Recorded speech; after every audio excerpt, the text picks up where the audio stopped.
abaye umunsi wishimye mw'ijuru, Yesu yitanga ngo agere mw'isi, aza kubyarwa n'umwari utunganye, uwera aturana natwe babi. Dore urukundo rwatumye mpfira, ibyaha byanjye bihamba mu mva, maze arazuka ngo amuze nase, nagaruka nzamushimira. Dore urukundo rwatumye mpfira, ibyaha byanjye bihamba mu mva, maze arazuka ngo amuze nase, nagaruka nzamushimira ibyo.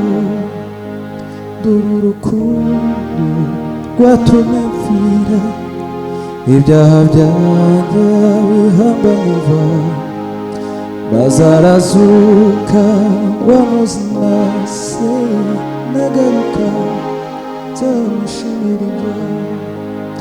Maze arazuka ngo amuze nase, nagaruka nzamushimira ibyo. Maze arazuka ngo amuze nase, nagaruka nzamushimira ibyo. Yesu ashimwe.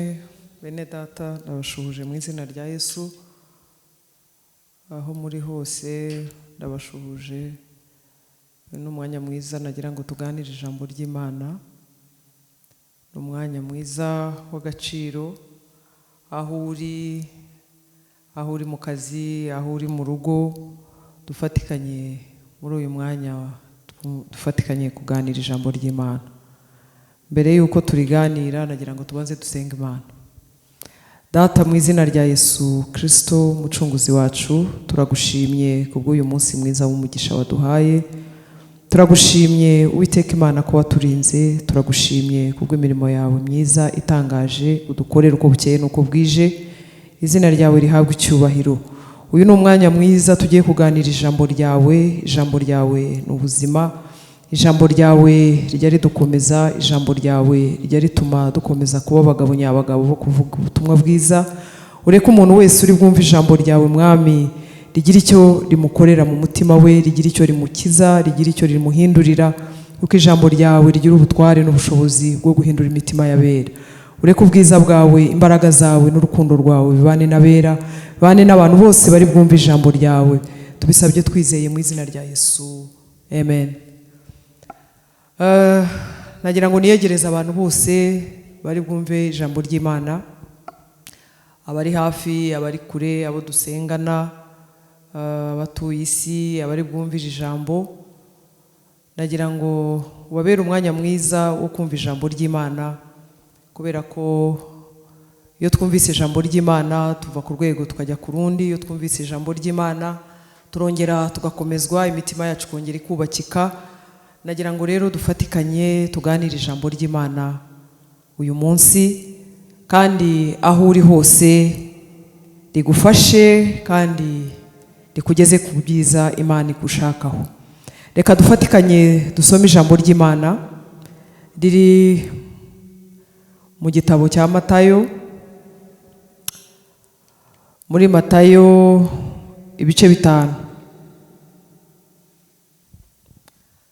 Matayo ibice 5, turasoma duhereye kuri uwo murongo tugeze ku murongo waho wa 15. Aravuga ngo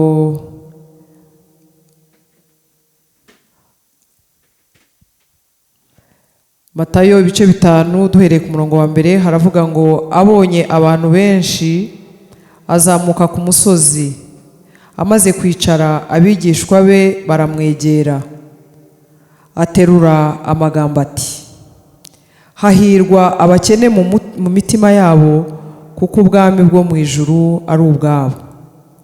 Hahirwa abashavura, kuko aribo bazahozwa. Hahirwa abagwaneza, kuko aribo bazahabwa isi. Hahirwa abafite inzara n'inyota byo gukiranuka, kuko aribo bazahazwa. Hahirwa abanyembabazi kuko ari bo bazazigirirwa. Hahirwa ab'imitima iboneye kuko ari bo bazabona Imana. Hahirwa abakiranura kuko ari bo bazitwa abana b'Imana. Hahirwa abarenganyirijwe gukiranuka kuko ubwami bwo mu ijuru ari ubwabo. Ku murongo wa 11, namwe muzahirwa ubwo bazabatuka bakabarenganya bakababeshyera ibibi byinshi babampora. Muzanezerwe muzishime cyane kuko ingororano zanyu ari nyinshi mu ijuru, kuko ariko barenganyije abahanuzi ba mbere. 13, muri umunyu w'isi, mbese umunyu nukayuka uzaryoshywa n'iki? Ntacyo uba ukimaze keretse ujugunywe hanze abantu bakawukandagira. Muri umucyo w'isi, umudugudu wubatswe mu mpinga y'umusozi ntubasha kwihisha. None bakongeza itabaza ngo baritwikirize intonga, ahubwo barishyira ku gitereko cyaryo rikamurikira abari mu nzu bose. Amen. Mwakira ijambo ry'Imana. Ndagira ngo tuganire ijambo rivuga ngo kuba umucyo w'isi. Twahamagariwe kuba umucyo w'isi. Aho uri, niba uzi neza ko wahamagawe n'Imana, Imana nta kindi yaguhamagariye kuba umucyo w'isi. Iri ni ijambo Yesu Kristo yabwiraga abigishwa, ababwira ko bagomba kuba umucyo, ababwira ko abahiriwe uko bagomba kuba bameze, abazaba umucyo w'isi uko bagomba kuba bameze. Ababwira aya magambo, arababwira ngo hahirwa abakiranutsi, hahirwa abakene mu mitima. Mu yandi magambo yashakaga kubasigira password ivuga ngo si ukunkurikira gusa, harimo n'amahirwe. Umuntu rero uzagira amahirwe ni umuntu uzemera kuba umucyo w'isi. Avuga aya magambo yose twasomye.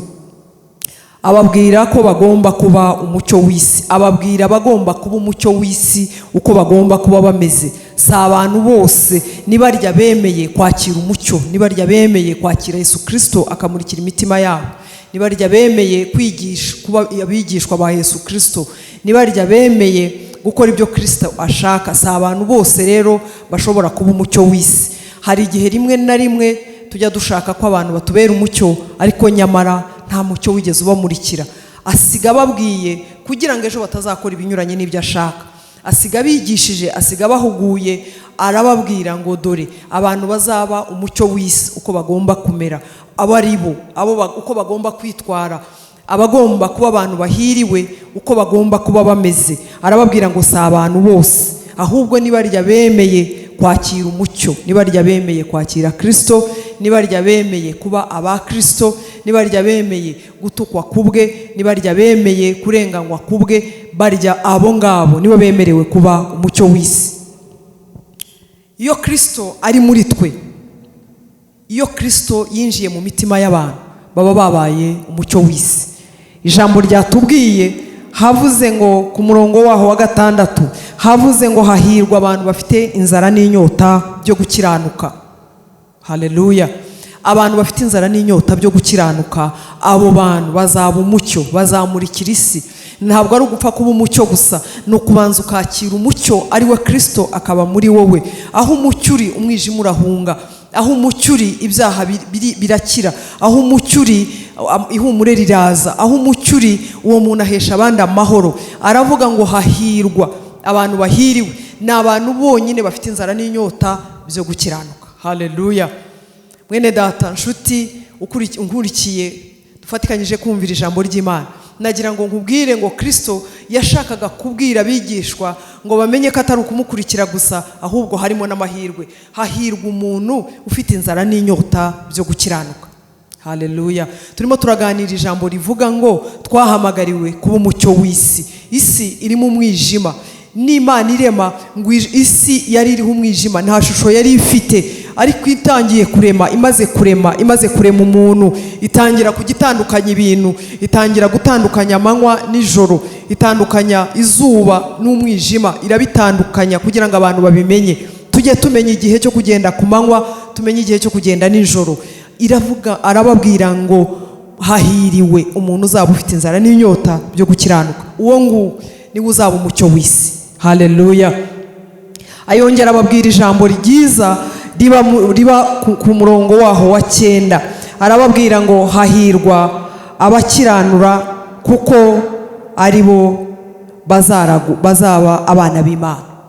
Abakiranura abandi, abasanga abantu bari mu makimbirane bakabakiranura, abo bantu bazaba ari umucyo w'isi. Abazasanga abantu bari mu mwijima bakababwiriza amagambo y'ubugingo, bakabahindura, bakabigisha ijambo ryo gukurwa mu mwijima no gushyirwa mu mucyo. Bene data, ntabwo twahamagariwe kwimura imirimo y'umwijima ngo tuyimurire mu mucyo. Ntabwo bijya bikorana, ntibijya bivanga. Ijambo ry'Imana niyo mpamvu rivuga ngo ntawe ukeza abami babiri ngo abashaka kubeshya umwe. Nagira ngo mbwire umuntu wese unkurikiye ko twahamagariwe kuba umucyo w'isi. Haleluya. Umucyo w'isi ni umucyo nyine. Umucyo, iyo abantu bari mu mucyo ntibasitara. Iyo umuntu ari mu mucyo ntabwo agenda agonga. Iyo umuntu abona ntabwo akora, ntabwo umuntu ashobora gukora ibintu bibi ngo abikorere ku mucyo. Muzabibona, ikizabikubwira nuko umuntu azajya gukora ibintu by'umwijima akabimenya, akajya kwihisha. Haleluya. Ariko twebwe kubera ko turi abana b'umucyo, Bibiliya ijambo ry'Imana yavuze ngo abakiriye Kristo, abamurikiwe n'umucyo wa Kristo, ntago bakemerewe kugendera mu mwijima, nta nubwo bakemerewe gukora imirimo y'umwijima. Bibiliya ikavuga ku 8, ikavuga ngo hahirwa abafite imitima iboneye kuko ari bo bazabona Imana. Haleluya. Abantu bafite imitima iboneye, abantu bafite mu mitima yabo inzira zigana Siyoni, abantu bafite mu mitima yabo guhora buri munsi bitunganya imbere y'Imana, bahora buri munsi bakora evaluation y'imitima yabo, y'imirimo bakora, y'ibyo bavuga, y'ibyo bagenderamo, y'ibyo babwiye abandi, yuko bitwaye, bagahora ku manywa na nijoro bayisuzuma, bareba niba ibyo barimo bakora ari imirimo y'umucyo, ibyo barimo bavuga ari imirimo y'umucyo. Ntabwo nibikwiriye kuba turi abana b'umucyo hanyuma tugakora iby'umwijima kandi tubikorera mu mucyo, kubera ko Bibiliya iravuga ngo ntawe ukeza abami babiri abashaka kubeshya umwe. Haleluya.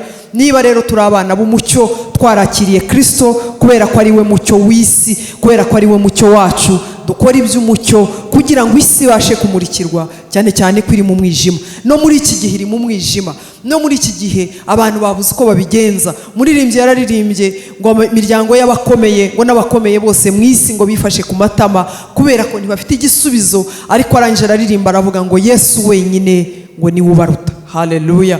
Turashima Imana ko Yesu Kristo ari muri twe, ari umucyo wacu. Niyo mpamvu adusaba gukora imirimo y'umucyo, akatubwira abantu bahiriwe n'abantu baba mu mucyo, n'abantu bahiriwe n'abantu bakora, bafite inzira mu mitima yabo zigana Siyoni.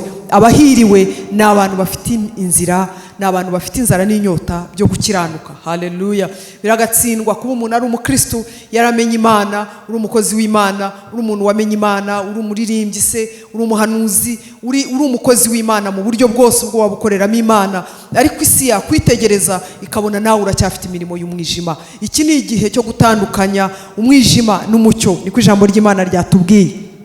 Ijambo ry'Imana riravuze ngo abo bantu bazaba bahiriwe. Yesu Kristo arababwira ngo namwe muzaba muhiriwe igihe bazabatuka, igihe bazabarenganya babampora, igihe bazaba barimo babajujubya bababeshyera. Byaba byiza batubeshyeye. Icyo nzi neza nuko nzi ko iyo umuntu akora ibyiza, niyo bakubeshyera biratinda ibibi bikagaragara, ndetse bakongera bakanahindukira. Nimuzasoma ijambo ry'Imana riba mu byahishuwe mu byakozwe n'intumwa ibice 28 ku murongo waho wa 6 uhereye kuri 5, havuga ijambo ryiza ng'abanyagihugu batangiye guciraho Paulo iteka, batangiye kuvuga ngo uyu mwicanyi, batangiye kuvuga ngo Imana idacurwa kibera, unaga imwemerera kubaho. Ariko Bibiliya iravuga ngo bakomeje gutegereza, baratinda, bategereza kwapfa kindutse, ngo bagiye kubona babona baye muzima. babona ibyari byamufasheho ijambo, babona ngo icyamurumye ku gikonjo ngo akinaze mu muriro, ngo barahindukira ngo baravuga ngo nyamara ni Imana. Haleluya. Niyo mpamvu rero na Yesu Kristo yabwiye abigishwa, arababwira ngo muzaba muhiriwe. Nyamara twebwe abantu baradutuka tukitonganya, abantu batuvuga nabi natwe tukabavuga, abantu baturakaza natwe tukajya kushaka kujya kwiyishyura. Oya, Bibiliya iratubwiye ngo tuzaba tugize amahirwe. Haleluya.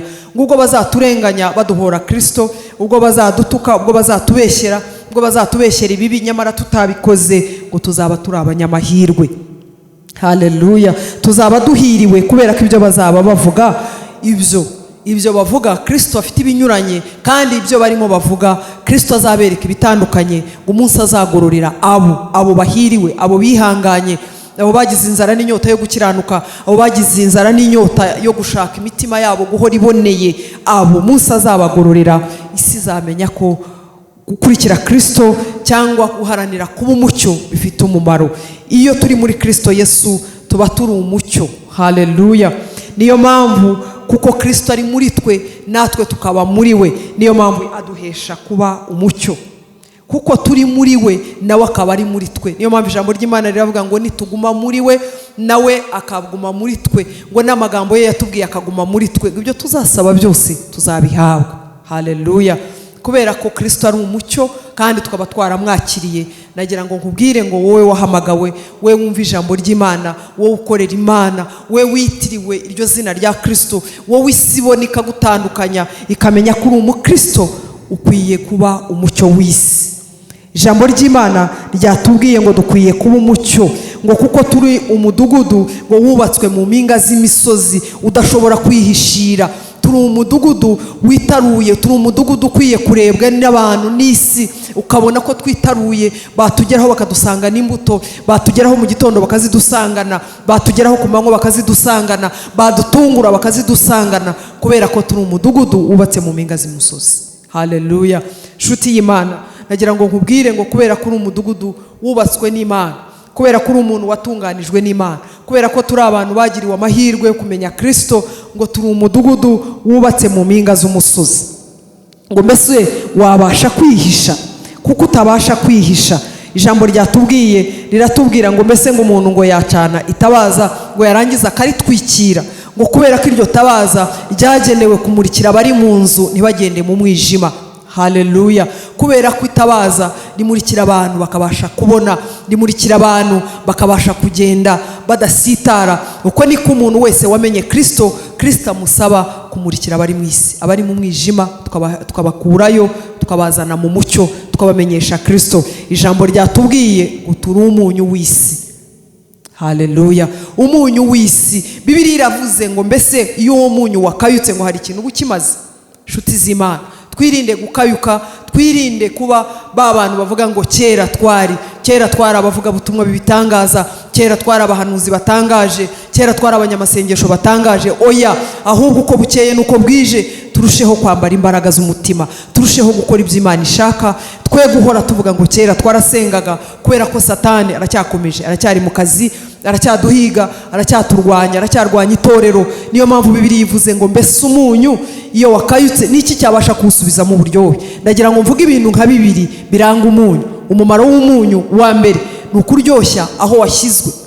Ibiryo biri mu munyu biryohera ubiriye. Ibiryo biri mu munyu bigira bivuga ngo umukristo mwiza yagombye kuba ahari abantu baryoherwa, abantu bamurikirwa, abantu bakira ibyaha, abantu bakira indwara, abantu babona amahoro. Aho ageze mu rugo ruri mu mwijima rukabona umucyo, yahura n'abantu bafite amakimbirane akabakiza, niko ijambo ryatubwiye. Yahura n'abantu bababaye akabamurikira. Ikindi cya kabiri, umunyu ni icyomoro. Haleluya. Twagombye kuba abantu bahura n'abantu bafite ibikomere bakomorwa, tukabomora, tukabakiza, tukabavura. Umuntu yumvaga nta byiringiro, yumva asa nk'uwatawe, yumva asa nk'utagifite umumaro, kubera ko uri umunyu w'isi, wahura nawe akomorwa. Ntituri abantu bo gutera abandi ibikomere. Biragatsindwa umuntu kuba ari umukristo hanyuma abantu bakavuga ngo yarabakomerekeje, umuntu akavuga ngo yaramemukiye, umuntu akavuga ngo yaranyesikorotse, umuntu akavuga ngo yaranyibye, umuntu akavuga ngo umusambanyi yateye inda, umuntu akavuga ngo biragatsindwa, kubera ko turi ibyomoro. Dukwiye komora abantu ibikomere, tukomora abantu inguma, turi ibyomoro. Niyo mpamvu Bibiliya ivuze ngo mbese umunyu wakayutse hari ikindi umaze usibye kujugunywa. Ibintu byajugunywe hanze birakandagirwa. Umukristo wataye ubwiza bw'Imana, umukristo utagikiranuka, umukristo utakigira inzara n'inyota yo gukiranuka, arasuzugurwa kimwe n'abandi, akora ibyaha kimwe n'abandi, ntanga bimukingira abagifite. Bene data, nagira ngo soze babwira ngo turi umucyo w'isi. Kubera ko Kristo ari muri twe, duharanire kuba umucyo w'isi.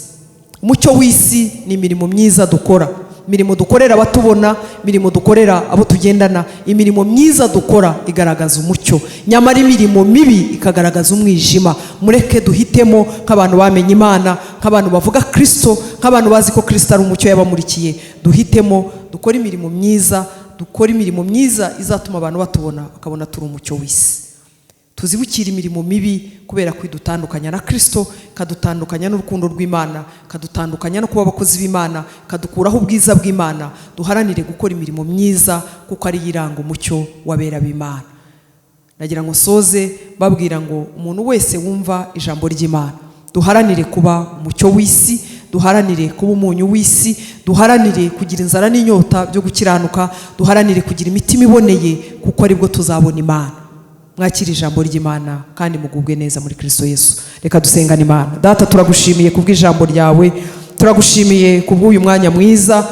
Twebwe ntitwabishobora, isi irimo ibintu byinshi bituma tutabasha kuba umucyo. Hari ibintu byinshi bizimya abera, hari ibintu byinshi bituma abantu bagerageza kuba umucyo, ariko mu gitondo bagasanga batewe n'umwijima. Turasenze ngo imbaraga zawe Mwami, kuko Paulo niko yavuze, yaravuze ngo dushobozwa byose na Kristo duha imbaraga. Wongera uduha imbaraga zo kugira imitima iboneye, zo guharanira kuba umucyo w'isi, zo guharanira kuba umunyu w'isi, kugira ngo abantu bose batugezeho babashe komorwa, abantu bose batugezeho bafite umubabaro babashe guseka, babashe kwishima. Abo duhuye nabo barwaye tubasengere bakire, kubera ko turi mu bwiza bwawe Mwami. Ureke imbaraga zawe n'urukundo rwawe bikomeze koma kuba wahamagaye no kuba wamenye kuzageza iteka ryose, mu izina rya Yesu Kristo, amen.